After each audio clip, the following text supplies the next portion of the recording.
আল্লাহর গজব বেশি না রহমত বেশি? আল্লাহর রহমত বেশি।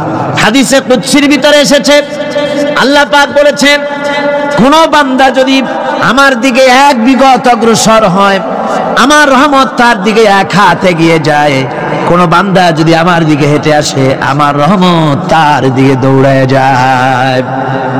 বান্দা যখন আল্লাহর দরবারে দু হাত উঁচু করে চোখের পানি ফেলে দেয়, মুসলিম শরীফের হাদিসের ভিতরে এসেছে, গভীর রাত্রে, রাতের তৃতীয় অংশে আল্লাহ রাব্বুল আলামিন প্রথম আকাশে আসেন আর ডেকে বলেন, পৃথিবীতে আছো নাকি কেউ গুনাহ করে জীবন বরবাদ করে দিয়েছো, আমার কাছে মাপ চাও।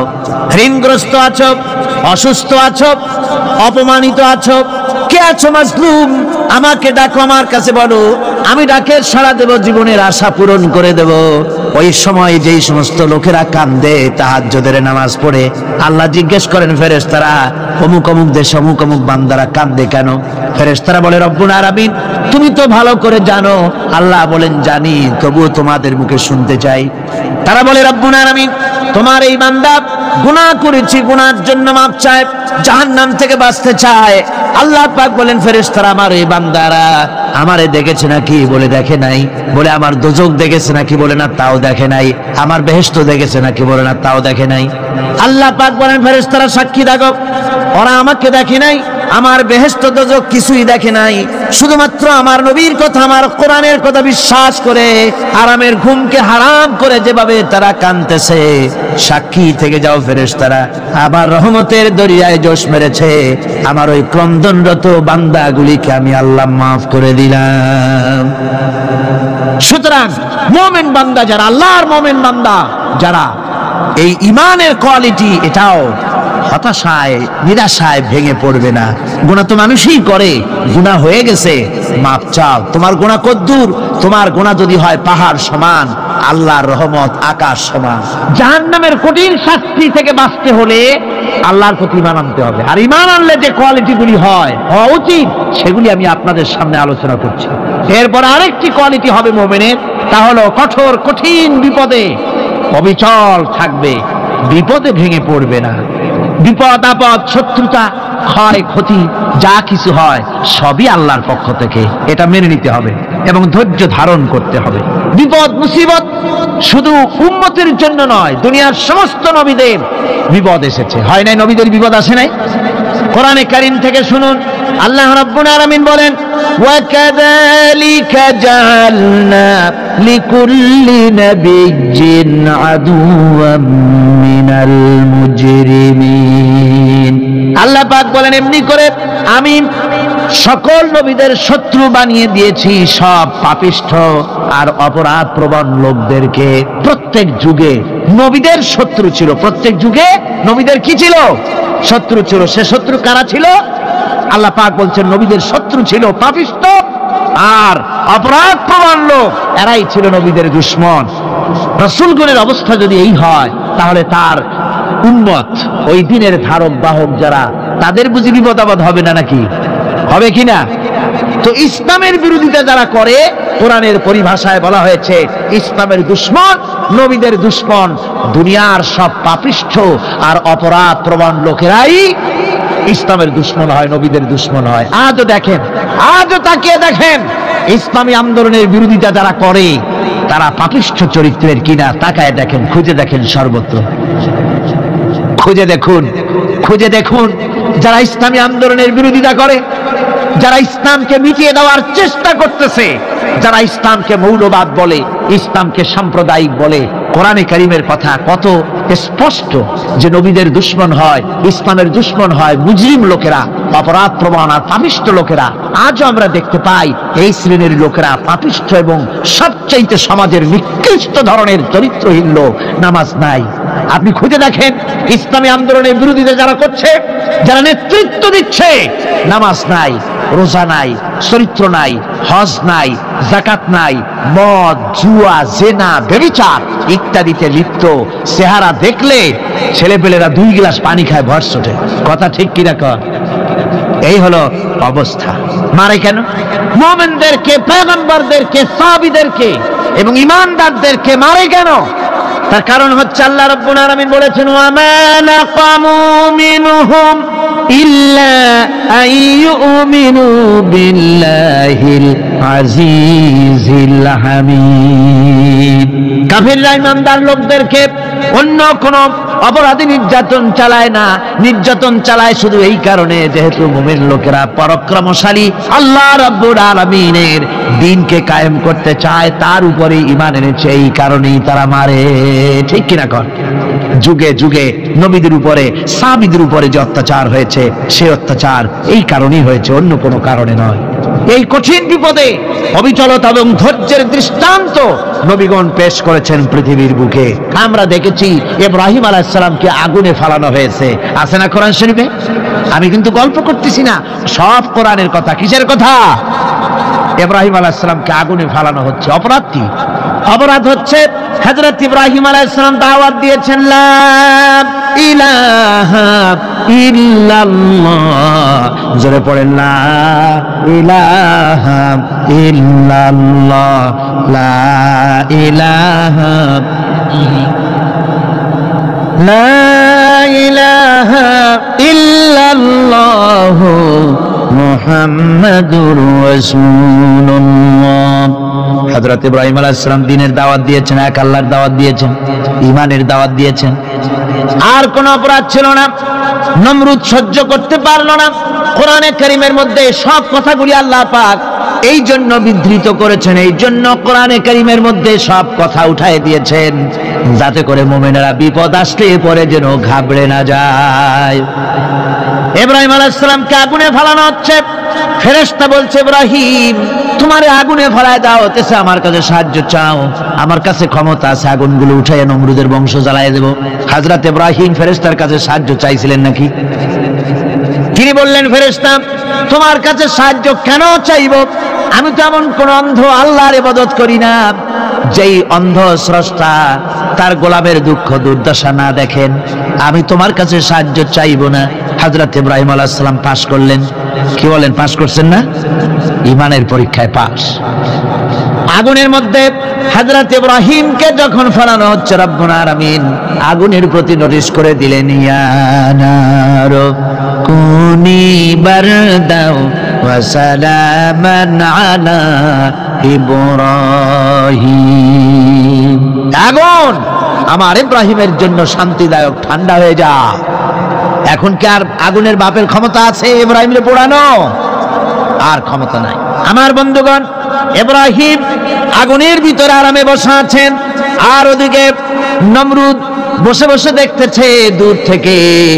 ইব্রাহিম তো জ্বলে না, গায়ের মধ্যে আগুন জ্বলে গেল। ডাক দিয়া কয়, আগুন তোর হলো কি?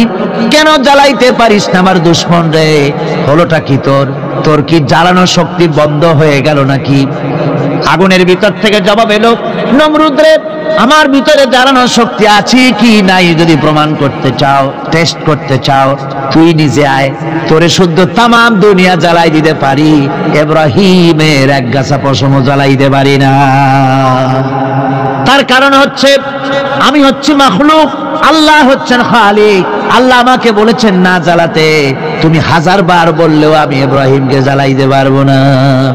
কোরআনে কারিমে ঘটনা বলে মুমিনদেরকে সাহস দেওয়া হচ্ছে, মুমিনেরা দ্বীনের কাজ করতে গিয়ে বিপদ আবাজ আসবে, ঈমানের দাবি হলো বিপদ আসবে, আর বিপদ আসলে ঘাবড়ায় যেও না, মুসিবতে পড়ে চিন্তায় পেরেশানে হয়রান হয়ে যেও না। বিশ্বকবি আল্লামা ইকবাল কি সুন্দর করে বলেছেন, আজ ভি হো জু ইব্রাহিম কা ইমা पैदा आग कर सकती है एक अंदाज गुलिस्तां पैदा। ইব্রাহিমের ঈমান যদি আজিও কোথাও হয় বিদ্যমান, করতে পারেন অগ্নিকুণ্ডে খুবসুরত এক গুলিস্তান। আজ যদি আগুনের ভিতরে কোন নমরুদ কোন ইব্রাহিমকে যদি ফেলে দেয়, আল্লাহ রাব্বুল আলামিন আজও আগুনকে ফুলের বাগান বানায়া দিবেন। সুবহানাল্লাহ। সামান্য স্যান্ডেলের ফিতা গাছা যদি ছেড়ে যায়, মানুষের কাছে চাইও না, আল্লাহ রাব্বুল আলামিনের দরবারে হাত পাতো, রব্বুল আলামিন তোমার স্যান্ডেল কেনার পয়সা জুগিয়ে দেবেন। জোরে বলেন সুবহানাল্লাহ। যা দরকার তার কাছেই চাও, হাত তার কাছেই পাতো। ওই যে সম্রাট শাহজাহানের কথা আমি আপনাদেরকে শোনাই। ফকির একটা ঘুরতেছে সারাদিন। এক লোক বলছে যে আপনি এত, হে ফকির তুমি এরকম করে ঘুরছো সারা জীবন, বুড়া হয়ে গেছো খয়রাত করতে করতে, ছোটবেলা থেকে তোমার ভিক্ষা করতে দেখি, আর কতকাল ভিক্ষা করবে? ভাই করবোটা কি? যে বাচ্চার কাছে যেতে পারবে, বাচ্চার কাছে গেলে এমন ভাবে দিবে, অনেক দিবে, নিয়ে কুলাইতে পারবা, তোমার আর জীবনে ভিক্ষা করা লাগবে। ফকির চলে গিয়েছে, কোথায় পাবো বাচ্চারে? দেখো মসজিদে পাবা। এখন তিনি নামাজ চলে গিয়েছে সেখানে, মসজিদের বারান্দায় দাঁড়ায় দেখে সম্রাট শাহজাহান হাত পেতে মোনাজাত করতেছেন, চোখের থেকে পানি পড়ে দাড়ি ভিজে ভিজে পড়ে। মোনাজাত শেষ করে বাচ্চা যখন বাইরে নেমেছেন, তখন ফকির তাকে সালাম দিয়ে চলে যাবে। বাচ্চা বলছেন, তুমি আমাকে সালাম দিয়ে চলে যাচ্ছ, তুমি তো ভিক্ষুক, আমার কাছে তো সমস্ত ভিক্ষুকই আমার কাছে চায়, ভিক্ষুক তো ভালো, ধনীরাও আমার কাছে চায়, তুমি ভিক্ষুক মানুষ আমার কাছে চাইলে না, সালাম দিয়ে চলে যাও। ফকির বলতেছেন, যা পানা সত্যি কিছু চাইতে এসেছিলাম, কিন্তু আমি আপনাকে দেখার পরে আমার চিন্তার পরিবর্তন হয়ে গেছে। আমি তাকিয়ে তাকিয়ে দেখলাম মসজিদের ভেতরে আমি চাইতে এসেছি দিল্লির সম্রাট শাহজাহানের কাছে। যেই সম্রাট, দিল্লির সম্রাট যার কাছে আমি চাইতে এসেছি, আমি তো দাঁড়ায় আছি, কান্দি না, কিন্তু আমি দেখতেছি যার কাছে আমি চাইতে এসেছি তিনি যেন আবার কোন সম্রাটের কাছে আমার চাইতেও দারুণ ভিক্ষুকের মতো হয়ে চোখের পানি ফেলে ভিক্ষা চাইতেছে। মনে মনে ভাবলাম, মানুষের কাছে ভিক্ষা চাইবো না কোনদিন আর। বাদশা কান্দে, যেই বাদশার কাছে ওই সম্রাটের সম্রাট রাজা ধীরাজ আল্লাহর কাছে ছাড়া কারো কাছে জীবনে আর হাত পাতবো না। হযরত আবু হুরায়রা রাদিয়াল্লাহু তাআলা আনহু একবার রাসূল করিম সাল্লাল্লাহু আলাইহি ওয়াসাল্লামের দরবারে কাঁদতেছিলেন। হুজুর জিজ্ঞেস করলেন, আবু হুরায়রা তুমি কাঁদো কেন? হুজুর, হযরত আবু হুরায়রা বলেন, হুজুর আমার মা আমাকে মেরেছে, আমি সেই জন্য কাঁদতেছি। হুজুর বলেন, মা তোমাকে মারলো কেন? কোনো বেয়াদবি করেছো নাকি? তিনি বললেন, না কোনো বেয়াদবি করি নাই, তবে মারলো কেন? হযরত আবু হুরায়রা বলেন, হুজুর আমার মা হচ্ছেন মুশরিকা, আমার মা কাফের। আমি অনেক রাত হয়েছিল বাড়ি ফিরতে, আমার মা জিজ্ঞেস করলো এত রাত কোথায় ছিলি? আমি বললাম, মা তামাম পৃথিবী যে কদম মোবারক চুমতে পারলে নিজেকে ধন্য মনে করে, আমি সেই রাসূলের দরবারে ছিলাম, আসতে দেরি হয়ে গেছে। ইয়া রাসূলুল্লাহ, আপনার নাম শোনা মাত্র আমার মায়ের গায়ে আগুন জ্বলে গেল। সহ্য করতে না পেরে আমাকে মায়ের আরম্ভ করে দিল। বলল, আবু হুরায়রা হয় আমার বাড়ি ছাড়বি, না হয় মুহাম্মদ সাল্লাল্লাহু আলাইহি ওয়াসাল্লামের ঘর ছাড়বি, কোনটা করবি কর। আমি বললাম, মা তোমার গায়ে যত শক্তি আছে সমস্ত শক্তি দিয়ে তুমি আমাকে প্রহার করো, আমি তামাম তোমার বাড়িটা সুদ্ধা তামাম দুনিয়া ছেড়ে দিতে পারি, কিন্তু রাসূল পাক সাল্লাল্লাহু আলাইহি ওয়াসাল্লামের কদম মোবারক ছাড়তে পারি না। ভাইরা আমার, হযরতে আবু হুরায়রা কাঁদতেছেন। আল্লাহর নবী বলেন, তুমি কাঁদো কেন? তোমার মা তোমাকে মেরেছেন, আমি এখানে কি করব? এখানে তো আমি কোনো দখল আন্দাজ করতে পারি না, আমি কি করতে পারি? এখানে ইন্টারফেয়ার তো আমি করতে পারি না, মা তোমারে মেরেছে। হযরত আবু হুরায়রা বলেন, ইয়া রাসূলুল্লাহ, মায়ের বিরুদ্ধে কোনো নালিশ করার জন্য আপনার কাছে আমি আসি নাই। বলে, কেন এসেছো? হযরত আবু হুরায়রা বলেন, হুজুর এসেছি এই জন্য, আমি জানি আপনি যদি আল্লাহর দরবারে কোনো ব্যাপারে দোয়া করেন, আল্লাহ রাব্বুল আলামিন তা মঞ্জুর করে নেন। আপনি মেহেরবানি করে আমার মায়ের হেদায়েতের জন্য আল্লাহর কাছে দোয়া করুন। হুজুর সাল্লাল্লাহু আলাইহি ওয়াসাল্লাম দুই হাত উঁচু করলেন, বললেন, আল্লাহুম্মা ইহদি উম্মা আবি হুরায়রা, আয় আল্লাহ আবু হুরায়রার মাকে তুমি হেদায়েত নসিব করে দাও। এই দোয়া রাসূল করতেছেন। হুজুরকে দোয়ার মধ্যে ফেলে রেখে আবু হুরায়রা দৌড় আরম্ভ করেছে বাড়ির দিকে। পেছন থেকে কয়েকজন সাহাবী তারা দৌড়ে গেল। আবু হুরায়রা দৌড়ায় কেন? এত ভদ্র মানুষ, কোন সময় কারোর সাথে রাগারাগি করে না, দৌড়ায় কেন? নিশ্চয়ই কোনো বিপদ বুঝি হয়ে গিয়েছে, পিছন থেকে জামা টেনে ধরেছে। কি হয়েছে, দৌড়াও কেন? হযরত আবু হুরায়রা বলেন, আমার জামা ছেড়ে দাও, আমাকে দৌড়াতে দাও, আমি দৌড়ায়া বাড়ি পৌঁছে গিয়ে দেখতে চাই আমি আগে দৌড়ায় বাড়িতে গেলাম না নবীজির দোয়া আমার আগে আমার বাড়ি পৌঁছে গেল, কোনটা হলো আমি সেটা দেখতে চাই। হযরত আবু হুরায়রা দৌড়াতে দৌড়াতে ঘরের কাছে গিয়ে নক করেছে। ভিতর থেকে আওয়াজ এলো, কে? কিছুক্ষণ পর মা আমার বেরোলেন, মাথার চুল দিয়া পানি পড়তেছে, বুড়া মানুষ। মা আমার কাছে এসে বলল, বাবা তোমাকে মারার পর আমি বড় অনুতপ্ত হয়েছি, মনে মনে অনুশোচনা করেছি, আরে আমার ছেলে তো কোনো খারাপ জায়গায় যায় নাই, কোনো খারাপ মানুষের কাছে যায় নাই, মারলাম কেন? বড় অনুতপ্ত হয়ে গেছি আমি, এই অনুশোচনা করে আমি এইমাত্র গোসল করেছি, আমাকে নিয়ে চলো তুমি বিশ্ব নবী রাসূলুল্লাহর দরবারে। আমার ভাইরা, রাসূল পাক সাল্লাল্লাহু আলাইহি ওয়াসাল্লাম আল্লাহর নবী এমন এক মহান সত্তা ছিলেন যে তিনি দোয়া আল্লাহর দরবারে হাত উঁচু করতে দেরি আছে, কিন্তু দোয়া কবুল হতে দেরি নাই। কুতুবে সুবহানি শেখ মুহিউদ্দিন আব্দুল কাদের জিলানী রাহমাতুল্লাহ আলাইহি তিনি বলেছেন, মুনাজাত করতে গিয়ে আবেগে বলেছেন, রব্বুল আলামিন তুমি যদি দয়া করে আমাকে জান্নাত দাও, আর তোমাকে যদি আমি না পাই, তুমি যদি আমার সঙ্গে দেখা না করো, আমারে যদি কথা না বলো, তাহলে এই জান্নাত আমার কোনো লাভ নাই। আর আমাকে যদি জাহান্নাম দিয়ে দাও, আর মাঝে মধ্যে তুমি যদি জিজ্ঞাসা করো মহিউদ্দিন কেমন আছো, তাহলে এই জাহান্নাম আমার জন্য বেহেশত হয়ে যাবে। আয় আল্লাহ, আমি শুধু তোমারই চাই। আল্লাহর নবী বললেন, মহিলা তুমি অপরাধ করেছো, কিন্তু তোমার গর্ভস্থিত সন্তান তো কোনো অপরাধ করে নাই, সুতরাং তোমার উপরে শরীয়তের হদ জারি করা যাবে না, ডেলিভারি হোক, তারপরে বিচার হলো। মহিলা চলে গেল আফসোস করতে করতে যে আমার বিচার হলো না, যদি এর মধ্যে আমি মরে যাই তাহলে জেনা করেছি, দুনিয়ার শাস্তি তো সহজ, পাথর মেরে উড়িয়ে দেবে, সঙ্গে সার করবে, এটা তো সহজ, কিন্তু কিয়ামতের ওই কঠিন জাহান্নামের আগুনে জ্বলতে পারবো না। মহিলাটি সন্তান ডেলিভারির পরে মহিলা চলে এসেছে রাসূলের কাছে, হুজুর এই সে আমার বাচ্চা ডেলিভারি হয়েছে, আপনি মেহেরবানি করে আমার উপরে হদ জারি করেন, শাস্তি দেন। আল্লাহর নবী বলেন, মহিলা তুমি অপরাধ করেছো, কিন্তু তোমার সন্তানের হক আছে, তোমার বুকের দুধ 2.5 বছর পর্যন্ত সে পান করবে, আমি তার হক নষ্ট করতে পারি না। মহিলা আবার চলে গেল কাঁদতে কাঁদতে, যদি এর মধ্যে মরে যায়, 2.5 বছর যেতে পারে নাই, তার আগেই মহিলা ওই বাচ্চাটাকে কোলে নিয়ে হাতে একটা রুটি দিয়া হুজুরের কাছে আসছে, কত পেরেশানি দেখেন। মহিলা এসে বলেন, ইয়া রাসূলুল্লাহ, আমার এই বাচ্চা এখন দুধ ছেড়ে দিয়েছে, সে রুটি খাইতে পারে, হুজুর আর দেরি করবেন না, এই শাস্তি না নিয়ে যদি মরে যায়, জাহান্নামের কঠিন আযাব আমি ভোগ করতে পারবো না। আল্লাহর নবী ওই মহিলাকে অর্ডার দিয়া দিলেন, একে বুক পর্যন্ত মাটির মধ্যে গেড়ে দিয়া চতুর্দিক থেকে পাথর নিক্ষেপ করো। মহিলাকে নিয়ে পাতাকে বুক পর্যন্ত মাটির ভিতরে গেড়ে দিয়া চতুর্দিক থেকে যখন পাথর নিক্ষেপ করা হচ্ছিল, রক্ত ছিটে এসে একজন সাহাবীর গায়ে পড়ায়, সাহাবী মহিলাকে ভৎসনা করলেন।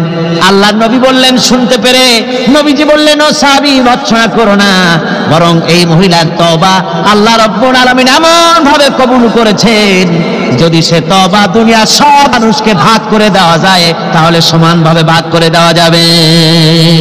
60,000 সৈন্য তাদের অশ্ব নিয়ে, তাদের উষ্ট্র নিয়ে, তাদের মালপত্র নিয়ে, জিহাদের সামান নিয়ে শ্রাবণের খরস্রোতা নদী, উত্তাল তরঙ্গমালায় ভরা নদীর উপর থেকে এই সাহাবীরা পাড়ি দিয়ে ওপার চলে গেলেন। ওপার যাওয়ার পরে হযরতে সাদ বলছেন, তোমাদের কেউ কি হারিয়ে গেছে নাকি? সবাই এদিক ওদিক তাকায় খোঁজ করে বলল, মানুষ তো দূরের কথা, একটা উট আর ঘোড়াও একটাও হারায় যায় নাই। একজন বলল, আমার একটা পেয়ালা, যে পেয়ালা আমি পানি পান করতাম, সেই পেয়ালাটা তুফানে ছিটকে কোথায় চলে গেছে, ওইটা হারায় গেছে। হযরতে সাদ বলেন, মুজাহিদের কোন জিনিস দরিয়া নিতে পারে না, অবশ্যই তা ফেরত আসবে। এই কথা তিনি বলতেছিলেন, হঠাৎ করে দরিয়ার কিনারে একটা আওয়াজ হলো, দেখা গেল তুফানের ভিতরে সেই হারানো বাটিটা তাদের মধ্যে ফিরে এসেছে। আল্লাহু আকবার! মুজাহিদদেরকে সাহায্য করেন স্বয়ং আল্লাহ রাব্বুল আলামিন। আফ্রিকার জঙ্গলের কাছে ভিন্ন ইতিহাস, জঙ্গলের কাছেই মুসলমানদেরকে থাকতে দেওয়া হয়েছে। মনে করা হয়েছিল জঙ্গলের সমস্ত হিংস্র প্রাণীরা এই মুসলমানদের শেষ করে দেবে, যুদ্ধ করা লাগবে না। হযরতে সাদ সে অবস্থা বুঝতে পারলেন, তিনি একটা মঞ্চ তৈরি করলেন। সেই মঞ্চের উপরে দাঁড়ায় জঙ্গলের প্রাণীদের দিকে লক্ষ্য করে তিনি নোটিশ জারি করে দিলেন, বললেন, ইয়া আইয়াতুহাল হাশারাত ওয়াস সিবাউ নাহনু আসহাবু রাসূলুল্লাহ সাল্লাল্লাহু আলাইহি ওয়াসাল্লাম। হে জঙ্গলের হিংস্র হিংস্র প্রাণীরা, আমরা আল্লাহ রাসূলের সাহাবী, ফাইন্না নাজিলুনা ফামান ওয়াজাদনা বাদাহু কাতালনাহু, আমরা রাসূলের সাহাবী, এইখানে আল্লাহর দ্বীনকে কায়েম করার জন্য আমরা এসেছি, আল্লাহর কলেমার আওয়াজ নিয়ে আমরা এখানে রাত কাটাবো। সুতরাং এই জঙ্গলের ভিতরে হিংস্র প্রাণী যত আছো সব আমাদের এই জায়গা ছেড়ে অন্যত্র চলে যাও। আফ্রিকার জঙ্গলি মানুষেরা চিন্তা করলো, মানুষের কথা কি জঙ্গলি প্রাণীতে শোনে না, কি পাগলে কয় কি? তারা তাকায় তাকায় দেখলো হযরতে সাদের এই ঘোষণার পরে বাঘের কাতারে বাঘ, সিংহের কাতারে সিংহ, সাপের কাতারে সাপ, যার যার ডিম আর বাচ্চাগুলি মুখে কামড়ায়া সাহাবীদের এলাকা ছেড়ে দিয়ে তারা অন্যত্র চলে গেল। আমার মুসলমান ভাইরা, এই ছিল মুসলমানদের ইতিহাস।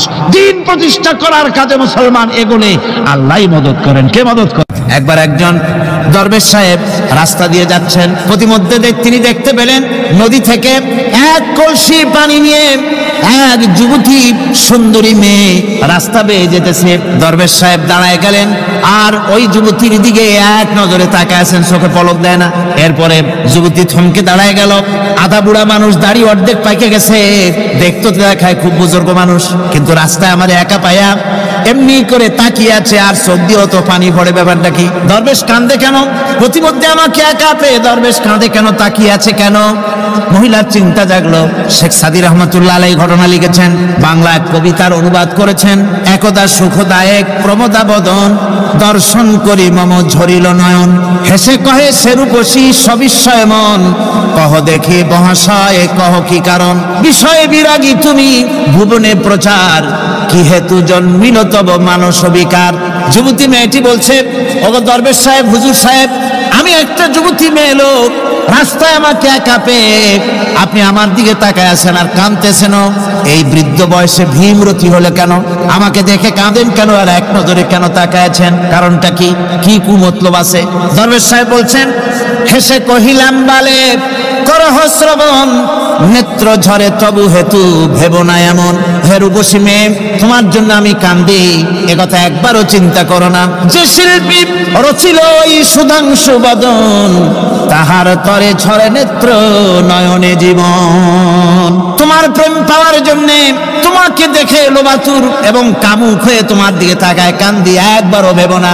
আল্লাহর কসম, আমি কাঁদতেছি তোমার এত সুন্দর স্বাস্থ্য আর চেহারা যে আল্লাহ রাব্বুল আলামিন বানায় দিলেন, না জানি সেই আল্লাহ কত সুন্দর। হযরতে নূহ আলাইহিস সালামের জামানায় 40 দিনের বন্যা। এই বন্যার পরে জাহাজ যখন নেমে গেল, তখন তিনি মনে মনে ভাবলেন, আমি তো জোড়ায় জোড়ায় করে সমস্ত প্রাণীগুলি আর মানুষগুলি, কিছু কিছু মানুষ যারা ঈমান এনেছিল তাদের জাহাজে উঠাইছে, কিন্তু একটি বুড়ি আমার উপরে ঈমান এনেছিল আর আমি তার ওয়াদা করেছিলাম সাথে করে নিয়ে যাব, আমি তো তার কথা ভুলে গিয়েছি। অনুশোচনা এলো। জাহাজ থেকে নেমে চতুর্দিকে লক্ষ্য করলেন, মানুষ নাই, জনপদ নাই, সব শেষ হয়ে গেছে। পাহাড় পর্বত কাঠ হয়ে পড়েছে, বিল্ডিং গুলি শেষ হয়ে গিয়েছে, কোন জনপদে কোনো প্রাণী নাই, প্রাণী বলতে কিছুই নাই। হঠাৎ দূরে দেখতেন একটা কুড়ে ঘরের মতো দেখা যায়। ভাবলেন, এত বড় বন্যার ভিতরে কুড়ে ঘর কেমনে থাকলো? আস্তে করে হেঁটে গেলেন কুড়ে ঘরের কাছে। ভেতরে মানুষ আছে বলে মনে হলো। বাইরের থেকে প্রশ্ন করলেন, ভিতরে কে? জবাব এলো, আমি এই ঘরের মালিক, আমি এক বুড়ি বিধবা এক মহিলা। আপনি কে?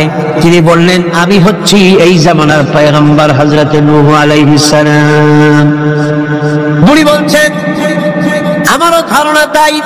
আপনি আমাকে ওয়াদা করেছিলেন বন্যা হলে পরে, বন্যার আভার যখন আপনি পাবেন, আমাকে আপনি সাথে করে জাহাজে উঠায় নিয়ে দিবেন।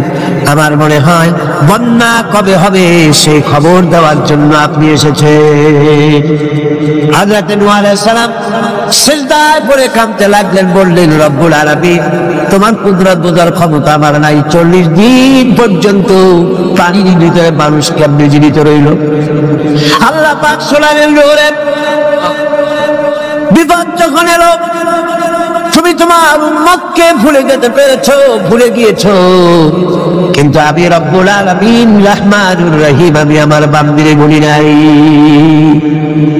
পানির স্রষ্টা আল্লাহ, পানির ভিতরে তিনি বাঁচাতে পারেন, আবার তিনি আগুনের ভিতরে বাঁচাতে পারেন, সবকিছু করতে পারেন, সমস্ত ক্ষমতা আল্লাহ পাকের।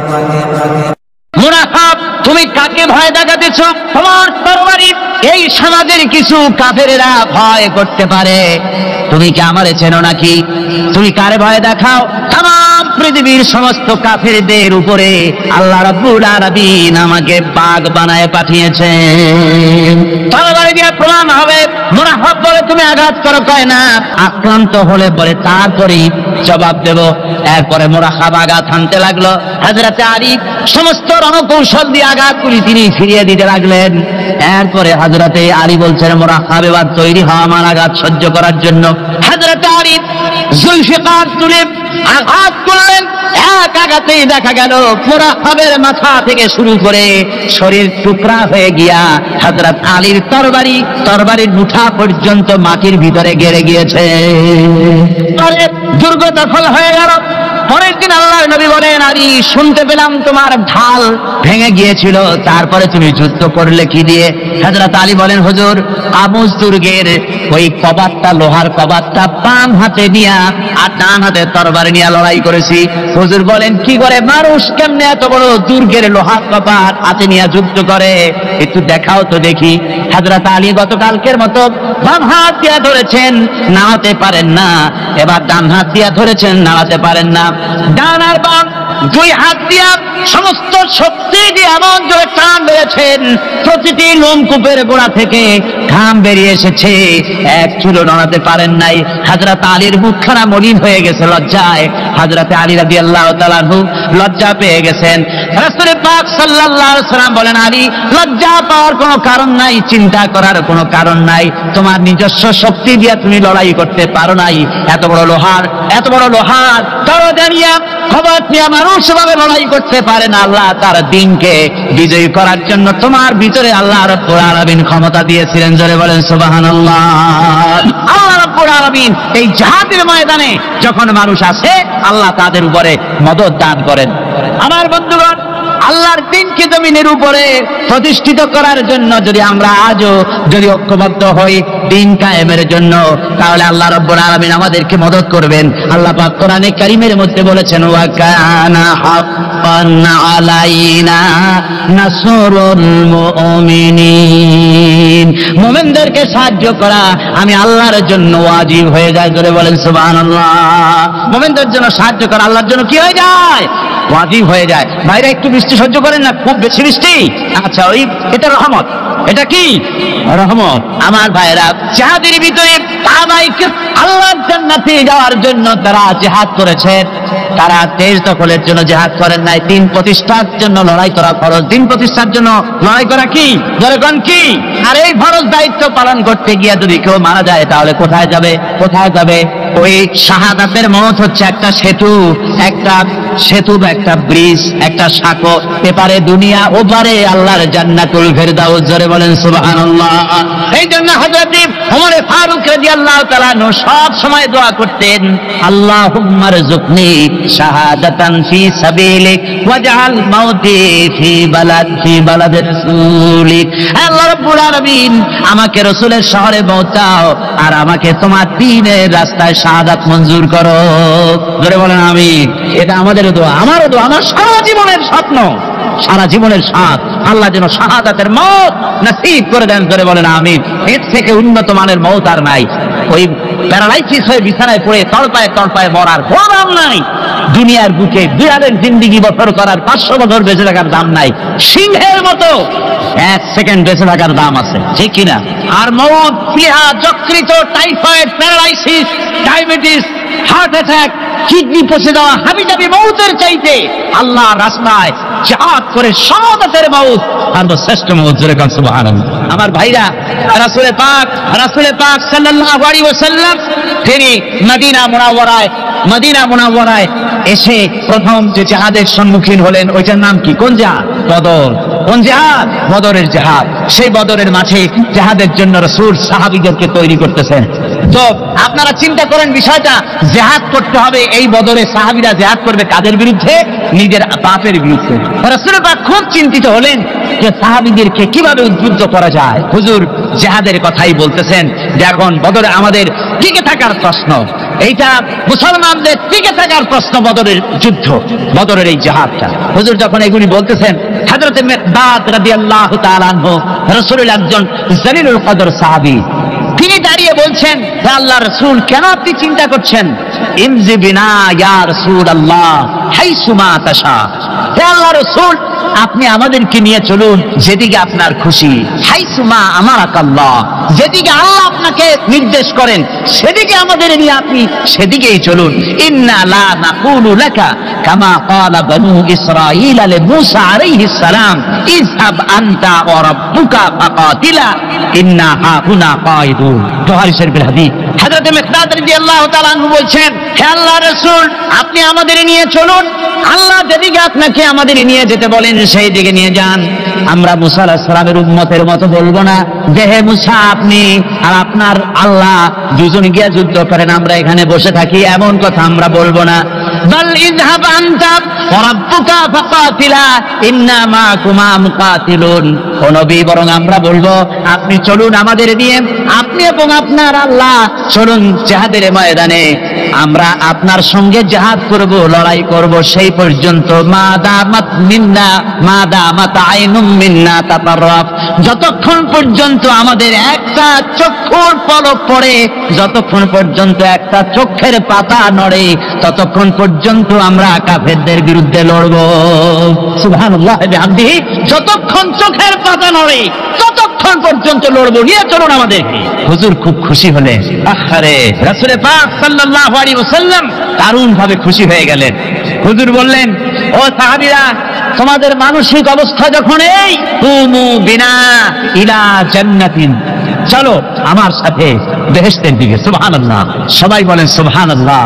কুমু বিনা ইলা জান্নাতিন আরদুহা কারদিস সামাওয়াতি ওয়াল আরদ, সেই বেহেশতের দিকে চলো যে বেহেশতের বিশালতা প্রশস্ততা এই পৃথিবী এবং আকাশের চাইতে অনেক বড়, সেই বেহেশতের দিকে চলো। ফাকামা উমাইর বিন হামাম ওয়া কানা ইয়াকুলুত তামার, হযরত উমাইর বিন হামাম এক যুবক, তিনি দাঁড়িয়ে গেলেন। আমার মুসলমান ভাইরা, যুবকদের অবদান কিন্তু ইসলামের সব চাইতে বেশি। জোরে কোন সুবহানাল্লাহ। কাদের অবদান বেশি? সর্বপ্রথম ইসলাম কবুল করেছে কারা? যুবকরা। হযরত আবু বকর, হযরত ওমর রাদিয়াল্লাহু তাআলা আনহু, তাদের বয়স যুবক বয়স, যুবক বয়সে তারা ইসলাম কবুল করেছেন। হযরত আলী যুবক ছিলেন, এই জন্য যুবকদের ইবাদতের সব বেশি। রাসূল পাক বলেছেন, কিয়ামতের ময়দানে সাত, যেদিন কোনো ছায়া থাকবে না আরশে আজিমের নিচে, সাত শ্রেণীর লোকেরা ছায়া পাবে। তার মধ্যে এক শ্রেণী হচ্ছে ওয়াশাবুন নাশাফি ইবাদাতিল্লাহ, ওই যুবকেরা যারা নাকি রাত গুজরান করে, রাত কাটায় আল্লাহর ইবাদতে, রাত জাগে আল্লাহর ইবাদত করে। জোরে কোন সুবহানাল্লাহ। বুড়োদের একবার আল্লাহ বলা আর এক যুবকের একবার আল্লাহ বলা, বৃদ্ধের সারা সপ্তাহ তাহাজ্জুদ পড়া আর যুবকের এক রাতের তাহাজ্জুদ পড়া মনে হয় তার থেকেও বেশি। সুবহানাল্লাহ। তাই বলে বৃদ্ধ যারা, তারা কিন্তু হতাশ হবেন না, ওই যৌবনকাল আপনিও বেরিয়ে এসছেন, ঠিক না?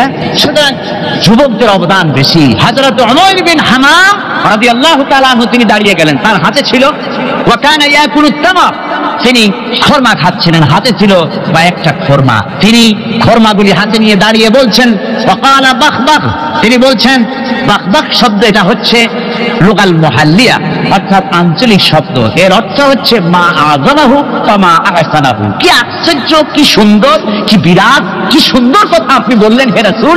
জান্নাতুন আরদুহা কারদিস সামাওয়াতি ওয়াল আরদ, এমন দেশ তো পাওয়া যাবে জিহাদ করলে যে বেহেশতের বিশালতা প্রশস্ততা এই বিশাল আকাশের চাইতে, জমিনের চাইতে বেশি। ওয়াল্লাহি লাউ কুনতু হাইয়ান হাত্তা তুলাহুন্না, আমি যদি, আল্লাহি আল্লাহর কসম, আমি যদি এই খরমাগুলো যদি খাইতে থাকি, ইন্নাহা লা হায়াতুন তাবিলা, তাহলে তো এটা অনেক লম্বা হায়াত লাগবে। এই খরমাগুলি খাইতে অনেক সময় লাগবে, বেহেশতে যাইতে দেরি হয়ে যাবে। সুতরাং এই খরমা তো আর খাওয়া যাবে না। ফারমাবিহিন না, হাতের খরমাগুলি সব ফেলে দিয়ে জিহাদের ময়দানে লাফায় পড়লেন। অনেকগুলি কাফেরকে জাহান্নামের ঘাটে উতরায় দিয়া হযরত ওমর নিজেও শাহাদাত বরণ করলেন। জিহাদের শেষে জিহাদের শেষে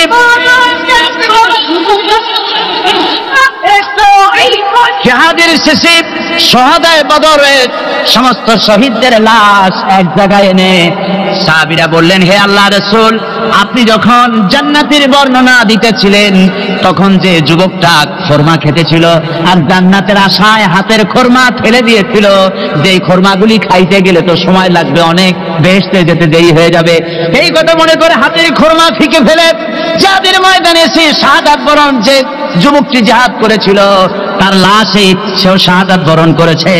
রাসূল পাক হযরত ওমরের চেহারার দিকে লক্ষ্য করে তার দিকে অঙ্গুলি সংকেত করে হুজুর বলছেন, ইন্নাকা মিন আহলিহা। ওমর, যে বেহেশতের জন্য তুমি খোরমা খাওয়ার ধৈর্য ধরতে পারো নাই, আমি নবী সাক্ষী দিচ্ছি তুমি সেই জান্নাতের অধিবাসী। আমার ভাইরা, ওই জান্নাতে যাওয়ার জন্য, আল্লাহর দ্বীনকে প্রতিষ্ঠার জন্য আমাদেরকে ঐক্যবদ্ধ হতে হবে। আল্লাহর দ্বীনের জন্য আল্লাহর নবীর যে আদর্শ, সে আদর্শ প্রতিষ্ঠার জন্য এগিয়ে আসতে হবে। যদি আমরা তা করতে পারি, আমরা সংখ্যায় কত, আমাদের অস্ত্র আছে কি নাই, আমাদের জনবল কত, আমাদের সৈন্যবল কত, এগুলি প্রশ্ন না। প্রশ্ন হচ্ছে ওয়ালা তাহিনু ওয়ালা তাহসানু ওয়া আনতুমুল আলাউনা ইন কুনতুম মুমিনিন। কোনো ভয় নাই, কোনো চিন্তা নাই, যদি তোমরা মুমিন হও আমি আল্লাহ তোমাদেরকে বিজয়ী করব। এই পৃথিবীর বুকে যারা আরামের টাটকা সুখগুলি, আরামগুলি যারা বর্জন করে আল্লাহ রাব্বুল আলামিনকে বিশ্বাস করে যারা জীবন পরিচালনা করেছে, আল্লাহ পাক তাদের জন্য জান্নাত রেখেছেন এবং তাদের জন্য বলছেন, সাবিকু ইলা মাগফিরাতিন মির রাব্বিকুম ওয়া জান্নাতিন আরদুহা কা'আরদিস সামাই ওয়াল আরদ উইদ্দাত লিল্লাযীনা আমানু বিল্লাহি ওয়া রাসূলিহি। আল্লাহ পাক বলেন, প্রতিযোগিতা করো আল্লাহর মাগফিরাত কামনার জন্য আর জান্নাতে যাওয়ার জন্য প্রতিযোগিতা করো, আল্লাহর রহমত পাওয়ার জন্য সৎ কাজের প্রতিযোগিতা করো, তাহলে আল্লাহ রাব্বুল আলামিন তোমাদেরকে ক্ষমা করবেন আর তোমাদের জন্য এমন জান্নাত দিবেন যেই জান্নাত আকাশের বিশালতার, জমিনের বিশালতার মতো। এই বিরাট জান্নাত তোমাদেরকে দিবেন। এই জান্নাত চিরস্থায়ী সুখ এবং শান্তি জায়গা হবে। মাসালুল জান্নাতিল্লাতী উইদাল মুত্তাকুন ফিহা আনহারুম মিন মাইন গায়রি আসিনিন ওয়া আনহারুম মিন লাবানিন লাম ইয়াতাগায়্যার তা'আমুহু। আল্লাহ পাক বলছেন, জান্নাত আল্লাহ পাক ওয়াদা করেছেন মুত্তাকিদের জন্য। আল্লাহ পাক জান্নাত দিবেন যে জান্নাতের ভিতরে রয়েছে মধুর প্রস্রবণ, রয়েছে দুধের প্রস্রবণ, রয়েছে সেখানে স্বচ্ছ পানীয় পানির প্রস্রবণ রয়েছে। এই সুন্দর জান্নাত, ঝর্ণা ধারা আল্লাহ পাক সৃষ্টি করেছেন, বাগ বাগিচা দিয়ে ভরে রেখেছেন জান্নাত। সেই জান্নাতে জান্নাত হবে এয়ার কন্ডিশন, রৌদ্রের তাপ হবে না সেখানে, রৌদ্রের খরতাপ হবে না সেখানে, ঠান্ডার প্রচন্ডতা থাকবে না। কিরকম হবে জায়গাটা? আল্লাহ পাক বলছেন, মুত্তাকিনা আলাল আরাইকি লা ইয়ারাউনা ফিহা শামসান ওয়ালা জামহারিরা ওয়া দানিয়াতান আলাইহিম যিলালুহা ওয়া দুল্লিলাত কুতুফুহা তাদলিলা। আল্লাহ পাক এমন জান্নাত রেখেছেন, সেই আল্লাহ পাক সেই জান্নাতের ভিতরে জান্নাতীরা ঠেস লাগায়া মুখোমুখি অবস্থায় তারা সেখানে বসবে, আর জান্নাতীদের মনের মধ্যে কোনো দুঃখ থাকবে না, পেরেশানি থাকবে না। পৃথিবীতে মানুষের দুঃখ থাকে, পেরেশানি থাকে, সেখানে কোনো দুঃখ আর পেরেশানি থাকবে না। সেই জায়গাটা হবে শীতাতপ নিয়ন্ত্রিত, না শীত না গরম, চির বসন্ত বিরাজ করবে, জান্নাতীরা সেখানে থাকবে। এই সুন্দর জান্নাত আল্লাহ পাক রেখেছেন মুত্তাকিদের জন্য। সুবহানাল্লাহ। কাফেরদের জন্য জান্নাত হয়েছে, জাহান্নাম হবে চিরকাল, খালিদিনা ফিহা আবাদান, চিরকাল কাফেরেরা জাহান্নামে থাকবে। সর্বশেষ যে ব্যক্তি জাহান্নাম থেকে মুক্তি লাভ করবে ডাকে আল্লাহ পাক বলবেন, ফেরেশতাদেরকে বলবেন, আমার ফেরেশতারা আমার এই বান্দাকে জান্নাত এবং জাহান্নামের মাঝখানে রেখে দাও। জান্নাত এবং জাহান্নামের মাঝখানে লোকটি যখন থাকার জায়গা পাবে, সে জান্নাতের দিকে তাকায়া দেখবে আর কাঁদতে থাকবে। আল্লাহ পাক জিজ্ঞেস করবেন, বান্দারে যুগের পর যুগ ধরে জাহান্নামে কেঁদেছো, আমি রব্বুল আলামিন জাহান্নাম মাফ করে দিয়া জান্নাত জাহান্নামের মাঝখানে রেখে দিয়েছি, আযাব থেকে যে বেঁচে গেছো, এখন কাঁদো কেন? লোকটি বলবে, রব্বুল আলামিন কান্দি এই কারণে, জাহান্নাম থেকে মাফ করেছো, তোমার শুকরিয়া আদায় করি। জান্নাত তো আমার কপালে নাই, কিসমতে নাই, কিন্তু জান্নাত আমি এখান থেকে দেখতে পাচ্ছি। জান্নাতের সুঘ্রাণ আমার নাকে আসতেছে, কপালে নাই যাওয়ার। আমি কাঁদি এই জন্য, তুমি যদি মেহেরবানি করে আমাকে জান্নাতের দরজার কাছে একটু দাঁড় করায় দিতা, প্রাণ ভরে তোমার জান্নাতের দৃশ্যটা একটু দেখতাম। আল্লাহ পাক তার আরজি পূরণ করবেন, বলবেন যাও, ফেরেশতাদের বলবেন এটা জান্নাতের দরজার কাছে দাঁড় করায় দাও। জান্নাতের দরজার কাছে দাঁড়িয়ে লোকটি আবার কান্না শুরু করবে। আল্লাহ পাক প্রশ্ন করবেন, এবার কান্দো কেন? লোকটি বলল, রব্বুল আলামিন কান্দি এই কারণে, জান্নাতের এই দরজায় দাঁড়ায়া জান্নাতের অফুরন্ত নিয়ামত কিছুই ভালো করে দেখা যায় না, শুধু অল্প জায়গা দেখি। যদি তুমি আমারে দয়া করে জান্নাতের মাঝখানে দাঁড় করায় দিতা, চতুর্দিকে তাকায়া তাকায়া দেখা কলিজারে ঠান্ডা বানাইতাম। তবে আমি ওয়াদা করি, জান্নাতের কোন নাজ নিয়ামত, কোন ফল আমি খাবো না, ধরবো না, ছুঁইব না। একটুখানি মেহেরবানি করে মাঝখানে দাঁড় করাইয়া দাও, জানদারে ঠান্ডা করি। আল্লাহ রাব্বুল আলামিন ফেরেশতাদের বলবেন, আমার এই বান্দারে জান্নাতের মাঝখানে দাঁড় করাইয়া দে। আল্লাহর নবী বলেন, জান্নাতের মাঝখানে দাঁড়িয়ে লোকটি আগের চাইতে আরো জোরে চিৎকার মেরে কাঁদতে থাকবে। আল্লাহ পাক বলবেন, বান্দারে কি হলো তোর? দরজার কাছে আসতে চাইছিলি, আইনা দিলাম। আবার এবার মাঝখানে আসতে চাইছো, তাও এনে দিয়েছি, আবার কান্দো কেন? লোকটি বলবে, রব্বুল আলামিন এবার কান্দি এই জন্যে, তুমি যখন দয়া করে একটিবার জান্নাতের মাঝখানে এনে আমাকে দাঁড় করায় দিয়েছো, তুমি রহমান রহিম গফুরুর রহিম, এই জান্নাত থেকে আবার আর বাইর করে দিও না। আল্লাহ রাব্বুল আলামিন বলবেন, ও আমার বান্দারে, আমার এই জান্নাত তোর খুব পছন্দ হয়েছে নাকি? লোকটি বলবে, রব্বুল আলামিন কলিজা ঠান্ডা হয়ে গেছে, ভাবতেও পারি নাই জান্নাত এত সুন্দর। আল্লাহ পাক বলবেন, বান্দারে এরকম একটি নয়, দুইটা নয়, তোর জন্য আমি 10টা জান্নাত এরকম রিজার্ভ করে রাখছি। সুবহানাল্লাহ। আল্লাহ পাককে ভয় করে পৃথিবীর সমস্ত পাপ থেকে যারা নিজেকে রক্ষা করবে, আল্লাহ তাদের জন্য এই জান্নাত রেখে দিয়েছেন। সুবহানাল্লাহ।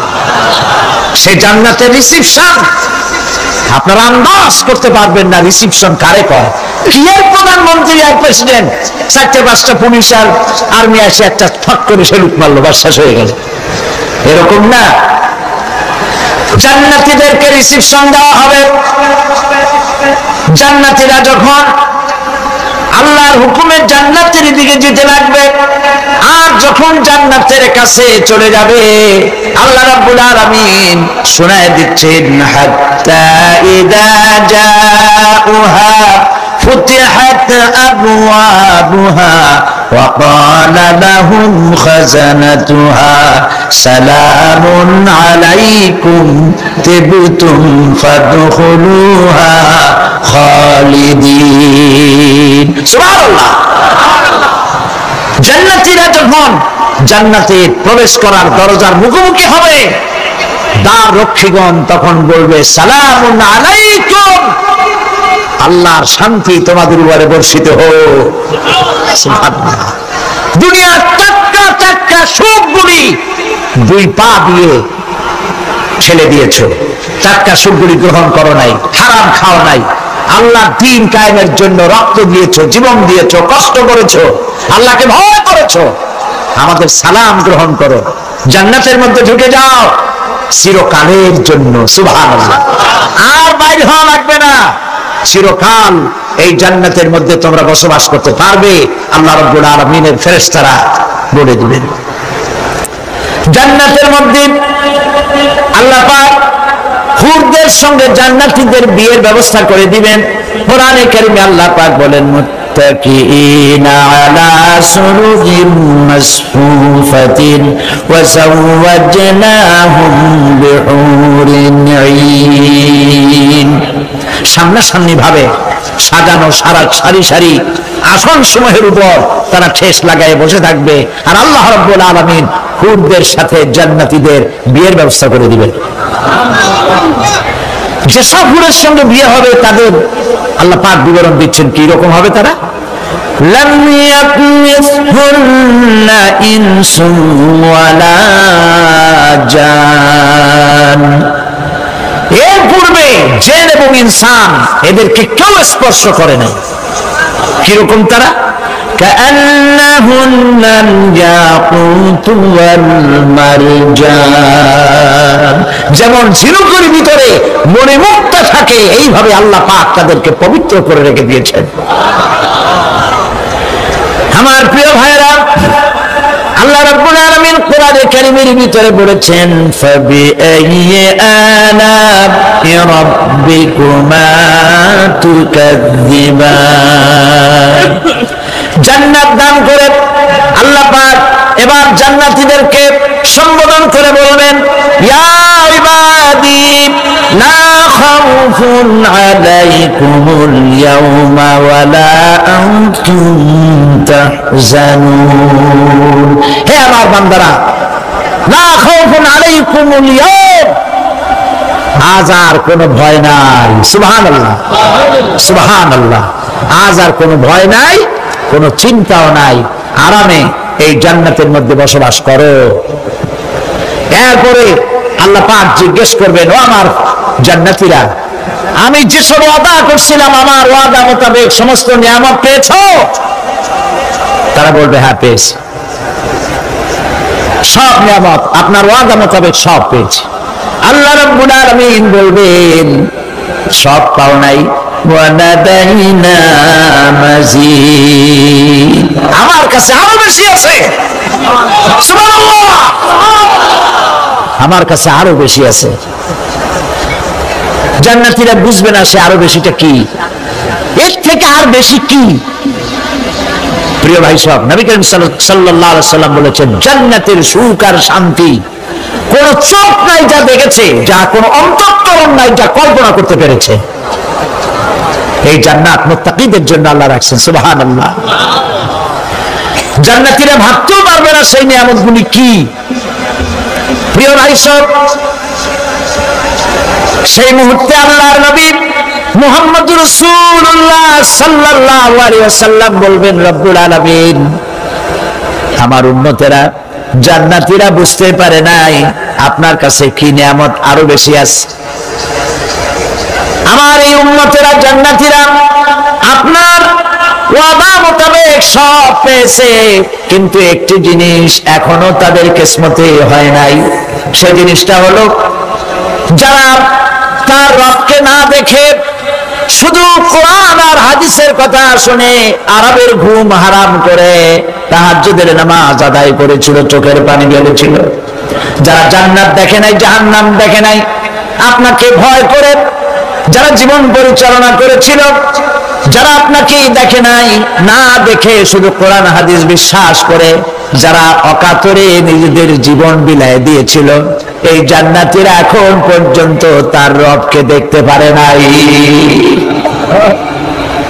আল্লাহ রাব্বুল আলামিন তার সামনে থেকে ৭০,০০০ পর্দা সরে যাবে। আল্লাহ পাক বান্দাদের আরজি পুরা করার জন্য জান্নাতীদের সামনে তিনি জালোয়া ফরজ হবে। কোরআন শরীফের ভিতরে আল্লাহ পাক বলেন, জান্নাতীরা তারা আল্লাহর দিকে, জান্নাতীরা তার রবের দিকে তাকিয়ে থাকবে, আর রব তার বান্দাদের দিকে তাকায়া থাকবে। প্রাণ ভরে জান্নাতীরা রবকে দেখবে। সুবহানাল্লাহ। আল্লাহ পাককে দেখবে। ইমান খুলে আজ দোয়া করি রব্বুল আলামিন জান্নাতের যেই পরিবেশে যেই জায়গায় তুমি দয়া করে তোমার গোলামদেরকে তুমি নিজেই দর্শন দিবে, দেখা দিবে। মনিব গো, ও আমাদের রব, আজ এই বিশাল জনসমুদ্র নিয়ে তোমার দরবারে আবেগ ভরা কণ্ঠে বলি, যে অনুষ্ঠানটি তুমি এমন মুবারক অনুষ্ঠান করবে যেখানে তুমি জান্নাতীদেরকে দেখা দিবে, ওই জান্নাতের কোন একটি ওই অনুষ্ঠানের কোন একটি কোনায় কানায় আমাদেরকে দাঁড় করাইয়া দেখান তো।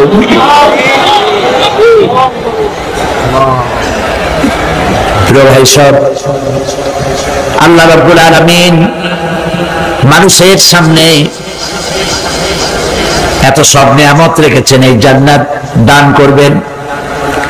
এরপরে আল্লাহ রাব্বুল আলামিন কোরআনে কারীমের মধ্যে বলেছেন, রব্বিস সামাওয়াতি ওয়াল আরদি ওয়া মা বাইনাহুমার রাহমানি লা ইয়ামলিকুনা মিনহু খিতাবা। এসব পুরস্কার রয়েছে তোমাদের সেই রবের পক্ষ থেকে যিনি আকাশ আর জমিনের মালিক। সুবহানাল্লাহ বলবেন না? যার সামনে কথা বলার ক্ষমতা কারো হবে না।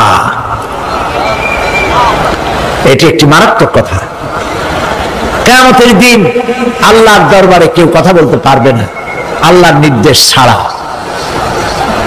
একটি আকীদা পরিষ্কার করে নিয়ে যান আপনাদের, সে আকীদাটা এভাবে পরিষ্কার করুন,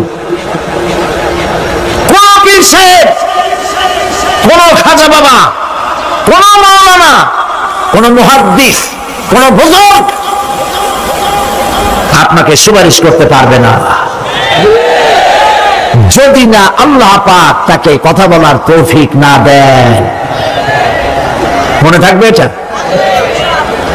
আয়াতুল কুরসির ভিতরে আমরা পড়ি, মান যাল্লাযী ইয়াশফাউ ইনদাহু ইল্লা বিইযনিহি। আল্লাহ পাক বলেছেন কিয়ামতের দিন আল্লাহর দরবারে কার সাহস আছে কথা বলতে পারে? মান যাল্লাযী ইয়াশফাউ ইনদাহু ইল্লা বিইযনিহি। আল্লাহর ওয়াদা ছাড়া, হুকুম ছাড়া আল্লাহর সামনে কথা বলা সেদিন কেউ থাকবে না। সুবহানাল্লাহ। কেউ কথা বলতে পারবে না। সুপারিশ করতে হবে আল্লাহ যারে বলেন তুমি করো, অমুকের জন্য করো, সেই ব্যক্তি শুধু তার জন্যই করতে পারবে, আর কেউ কথা বলতে পারবে না। সেই কঠিন হাসরের ময়দান, যেদিন শুধুমাত্র আল্লাহ পাক কথা বলবেন, আর যারে বলতে বলবেন সেই কেবলমাত্র বলতে পারবে। সুপারিশ এটি আল্লাহ পাক কিয়ামতে পারমিশন দিলে বলা যাবে। হযরত ইব্রাহিম আলাইহিস সালাম কিয়ামতের দিন তার নিজের পিতা সম্পর্কে সুপারিশ করবেন, রব্বুল আলামিন আমার আব্বার জন্য সুপারিশ করতেছি, মেহেরবানি করে জাহান্নাম থেকে তারে আপনি রক্ষা করুন। আল্লাহ রব্বুল আলামিন বলবেন, ইব্রাহিম তোমার সুপারিশ মঞ্জুর হবে না। প্রিয় ভাই সব, একটু মাথা খাটান, চিন্তা করেন। জাতির পিতা কে? জাতির পিতা চিল্লায় বলুন, কলিজা সাফ করে ফেলুন। মুসলমানদের জাতির পিতা হাফিজ আলী কেউ হতে পারে না।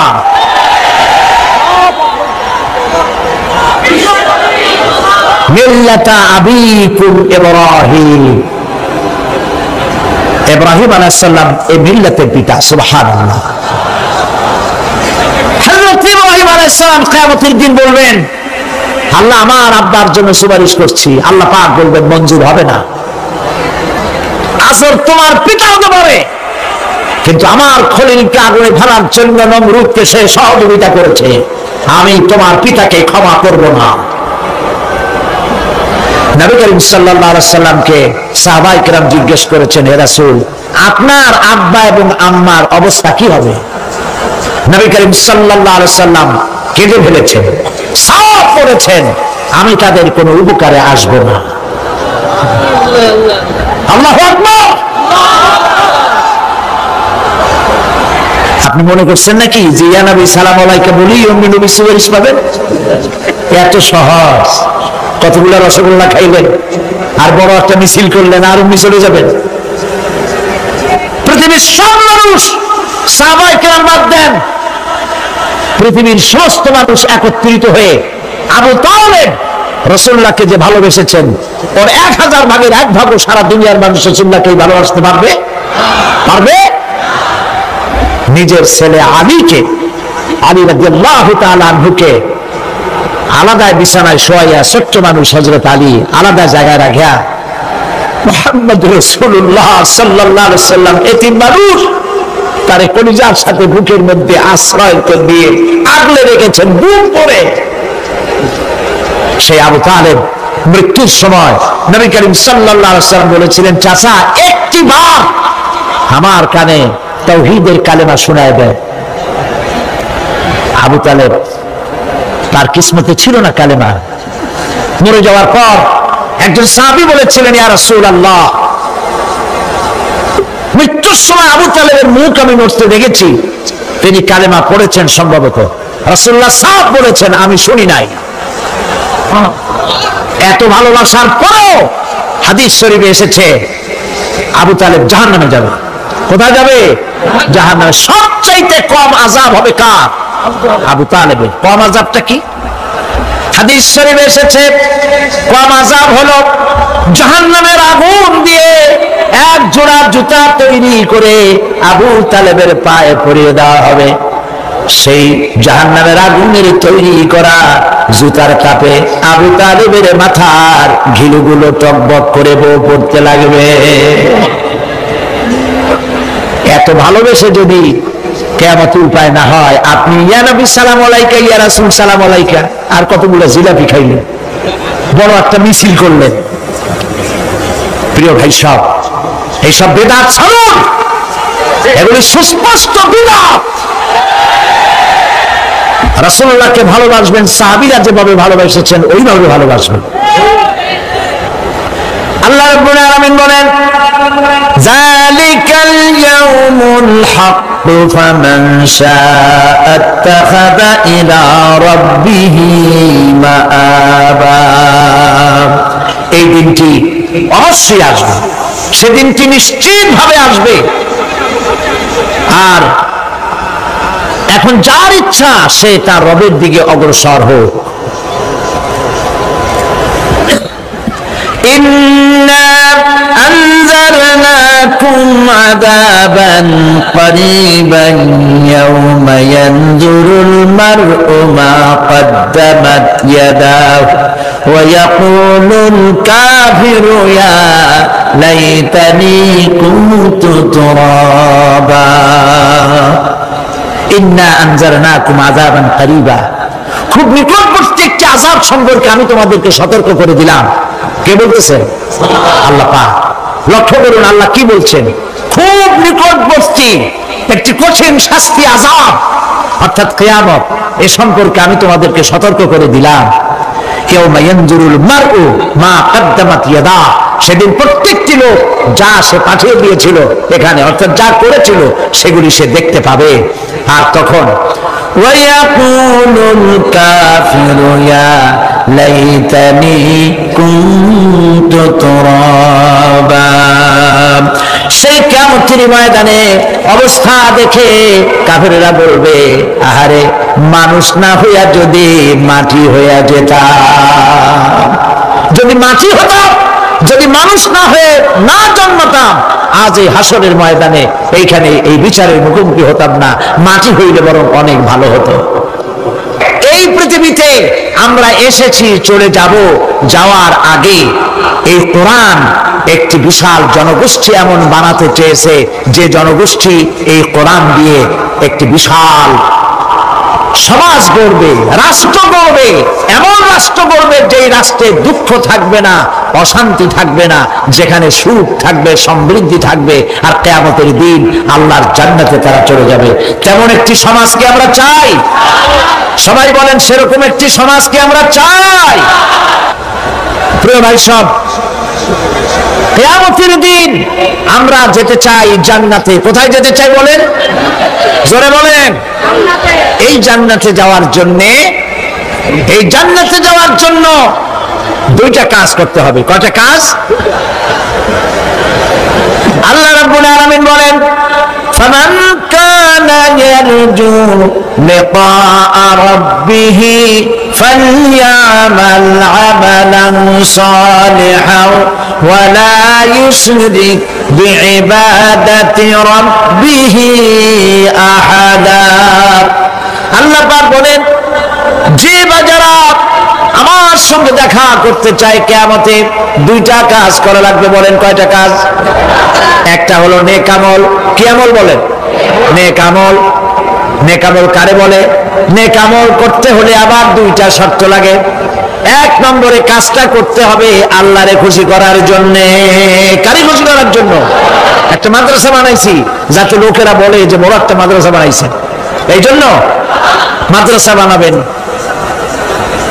মসজিদ বানাবেন, হসপিটাল বানাবেন, যা কিছু করেন নিয়ত হবে আল্লাহকে খুশি করা। নিয়ত হবে কারে খুশি করা?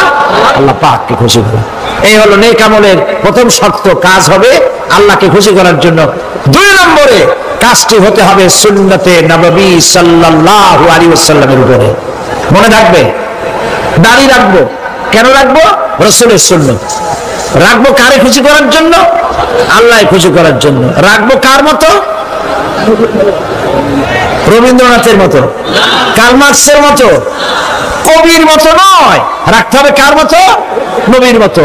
বুঝে নেন, কাজটা হতে হবে আল্লাহকে খুশি করার জন্য। দুই নম্বরে কাজটা হতে হবে সুন্নতে নববী সাল্লাল্লাহু আলাইহি ওয়াসাল্লামের উপরে হতে হবে। তাহলে এই হলো এক নম্বর। জান্নাতে যাওয়ার জন্য, আল্লাহর সাথে দেখা করার জন্য এক নম্বরের কাজ হলো নেক আমল। বলেন এক নম্বরের কাজ কি? দুই নম্বরের কাজ ওয়ালা ইউশরিক বিইবাদাতি রাব্বিহি আহাদা। আল্লাহ রাব্বুল আলামিনের ইবাদতের সাথে কাউকে শরীক স্থাপন করা যাবে না। আমরা যারা মুসলমান, অধিকাংশ মুসলমান শিরকের ভিতরে মুবতালা হয়ে আছে। বিশ্বাস করেন কিনা বলেন? কাফেরেরা তো মুশরিক আছে, ওরা তো মুশরিক আছেই, কিন্তু আমরা মুসলমানেরা আমাদের আমলের মধ্যে, আমাদের অজান্তে সবের নিয়তে অনেক শিরক আমরা করে বসি। নাউজুবিল্লাহ। বলেন নাউজুবিল্লাহ। এই জন্য আমি বারবার সতর্ক করি, নিজেকেও করি, আপনাদেরকেও করি। এই কারণে করি, শিরকের গুনাহ আল্লাহ মাফ করবেন না। ইন্না শিরকা লাযুলমুন আযীম। শিরক মস্ত বড় অপরাধ, জুলম, আল্লাহ মাফ করবেন না। আল্লাহর কাছে কান্দে কান্দে মাপ চাওয়া লাগবে যে আল্লাহ শিরক থেকে আমাকে রক্ষা করো, বাঁচাও। অনেক গোপন শিরক আছে। মাজারে যান, পীর সাহেবের কাছে যান, মনে যদি নিয়ত থাকে উনি ফু দিলে আমি ভালো হবই, উনি তাবিজ দিলে আমার বাচ্চা হবেই, উনি আমারে দয়া করলেই আমার ব্যবসায় উন্নতি হবেই, এইটার নাম শিরক। এটার নাম কি? ওয়াইজা সাআলতা ফাসআলিল্লাহ ওয়াইজা ইসতাআনতা ফাসতাইন বিল্লাহ। যা বলার আল্লাহরে বলো, আর যা চাওয়ার কার কাছে চাও? চিল্লায় বলেন। কলিজাটাকে পরিষ্কার করে দেন আজকের মাহফিলে। এই কলিজায় কারো প্রতি কোনো ভয় রাখবো না আল্লাহ ছাড়া। ভয় করবো কারে বলেন? মহব্বত আল্লাহ ছাড়া, এত বেশি মহব্বত আর কাউকে করবো না। আল্লাহ তাআলা আমাদের কলিজায় তোমার ভয় এবং মহব্বত দিয়ে ভরে দাও। রাসূলের মহব্বত দিয়ে আমাদের দিলকে ভরে দাও। বিশ্বাস করুন ভাই সাহেব, কোরআন শরীফ আমার সামনে, বিশ্বাস করুন, দেশি পীর বিদেশি পীর, খাজা বাবা দেশি এবং বিদেশি, কেউ আপনার ভাগ্য বদলাই দিতে পারবে না। এই পিছনে দৌড়ায় দৌড়ায় কোনো লাভ নয়। এতক্ষণ মসজিদের ভেতরে বসে আল্লাহর কাছে কাঁদেন।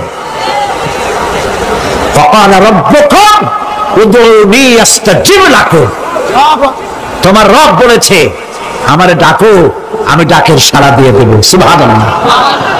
আর আল্লাহ বলেছেন আমার ইবাদতের সাথে কাউকে শরীক করবে না। খবরদার।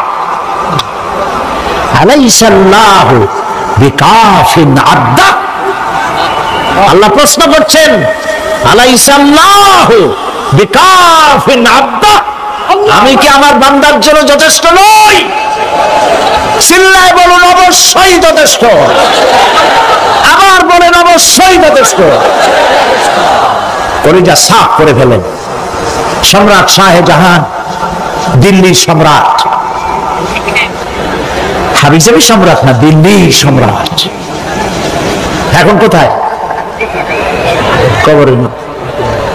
কবি বলতেছেন শাহনে জাহাं को जिन्हें फक्र से देते थे बाज, शाहने जहां को जिन्हें फक्र से देते थे बाज, वाज कब्र में है सूरह अलहम्दु की मोहताज। সারা ভারতবর্ষ যারা ট্যাক্স দিয়ে নিজেকে সৌভাগ্যবান বলে মনে করত, সে আজ কবরের মধ্যে ভিক্ষুকের মতো সূরা আলহামদুর মতো একটি সূরার মুহতাজ হয়ে ভিক্ষুকের মতো শুয়ে আছে। সম্রাট শাহজাহান মসজিদে বসে আছে, এক ফকির ঘুরতেছে। লোকেরা কয় ছোটবেলা থেকেই তোমার খয়রাত করতে দেখলাম, ভিক্ষা কি জীবনেও যাবে না তোমার?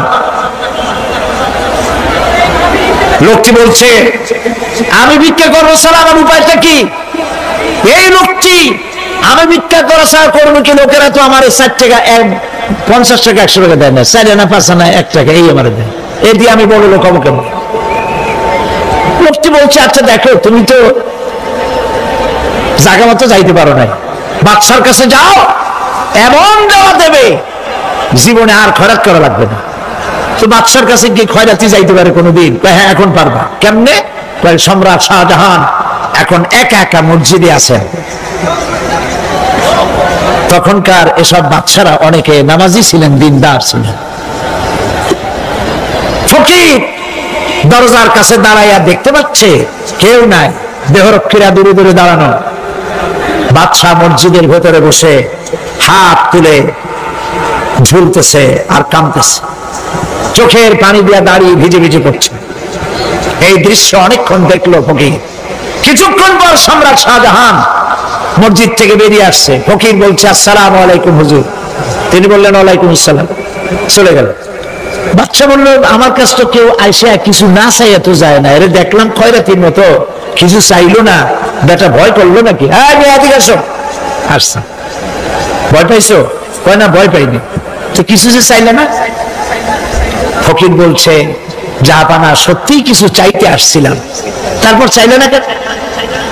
ফকির বলছে জাহাপানা সারা জীবন ভিক্ষা করেছি, আর আজ দিল্লির সম্রাটের কাছে বেশি পাওয়ার লোভে এসেছি না, কিন্তু আপনার দশা দেখা আমার জ্ঞানের চোখ খুলে গেছে। আমি লক্ষ্য করে দেখলাম আমি সম্রাটের কাছে চাইতে এসেছি, হাত তুলি নাই, বিনয় প্রকাশ করি নাই, চোখের পানি ফেলি নাই, কিন্তু লক্ষ্য করে দেখলাম দিল্লির সম্রাট আমার চাইতেও বড় ভিক্ষুকের মতো। আবার কোন সম্রাটের কাছে হাত তুলা কান্দে? আমার জ্ঞানের চোখ খুলে গিয়েছে, আমি বুঝতে পেরেছি সম্রাট কান্দে যেই সম্রাটের কাছে, তারে ছাড়া আর কারো কাছে জীবনে চাইব না। এই কথাই সূরা ফাতিহায় প্রত্যেকদিন পড়ি, বুঝি না কি পড়ি। ইয়াকা না'বুদু ওয়া ইয়াকা নাস্তাঈন, আয় আল্লাহ একমাত্র তোমার গোলামি করি আর তোমার কাছে সাহায্য চাই, তুমি ছাড়া কারো কাছে সাহায্য চাই না। কলিজা সাফ করুন। কোন মরা পীর, কোন জিন্দা পীর আপনার মনের আশা পুরা করতে পারবে না, পারবে না, পারবে না।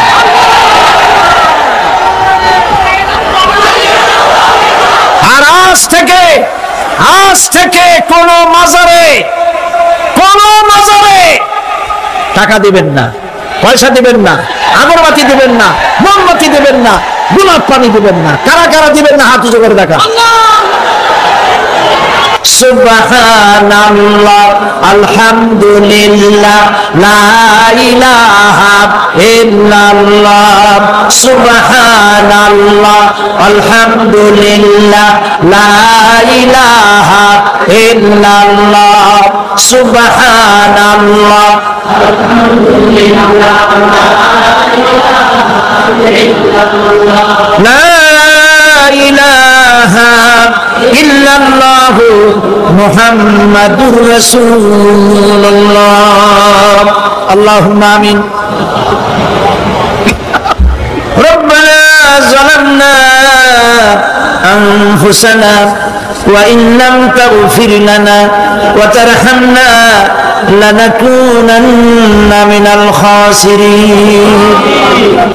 রব্বুল আলামিন, তাম পৃথিবীর মাটির নিচে যত মুমিন মুমিনাত শুয়ে আছে, আল্লাহ কবরগুলি কি জান্নাতের টুকরা বানায়া দাও। আয় আল্লাহ তাআলা, এই মুহূর্তে মনে পড়ে গেল আমাদের মা বাবার কথা। রব্বুল আলামিন, আমাদের আব্বা জান কত বছর আগে দুনিয়া থেকে বিদায় হয়ে গেল, নাম ধরে আর কেউ ডাকে না। কত কষ্ট করেছে, ধান বিক্রি করে, সুপারি বিক্রি করে, নিজের পেটে না দিয়া নিজের ভালো জামা না বানাইয়া আমাদের লেখাপড়া শিখাইছে, বাড়িঘর বানালো। আর একদিন তোমার ডাকে সারা দিয়া চলে গেল। যুগের পরে যুগ চলে গেল, বাপের মুখ আর দেখি না। আল্লাহ তাআলা আমাদের আব্বা জান যাদের দুনিয়া থেকে বিদায় হয়ে গেছে, কবরটাকে বেহেশত বানায়। তুমি সম্রাটের সম্রাট, তুমি রাজাধিরাজ, তোমার মহব্বত ছাড়া কোনো মহব্বত যেন কলিজায় থাকে না মাবুদ। তোমাকে ছাড়া কাউকে যেন ভয় করি না মাবুদ। সারা জীবন শিরক আর বিদআত থেকে আমাদের তুমি বাঁচাও আল্লাহ। তোমার জাহান্নামকে আমরা ভয় পাই। আল্লাহুম্মা আজিরনা মিনান নার, আল্লাহুম্মা আজিরনা মিনান নার, আল্লাহুম্মা আজিরনা মিনান নার। রব্বানা তাকাব্বাল মিন্না ইন্নাকা আনতাস সামিউল আলিম ওয়া তুব আলাইনা ইন্নাকা আনতাত তাওয়াবুর রহিম। সুবহান রাব্বিকা রাব্বিল ইজ্জাতি আম্মা ইয়াসিফুন ওয়া সালামুন আলাল মুরসালিন ওয়ালহামদুলিল্লাহি রাব্বিল আলামিন। ওয়াজআল আখিরা কালামিনা ইনদাল মাউত লা ইলাহা ইল্লাল্লাহু মুহাম্মাদুর রাসূলুল্লাহ।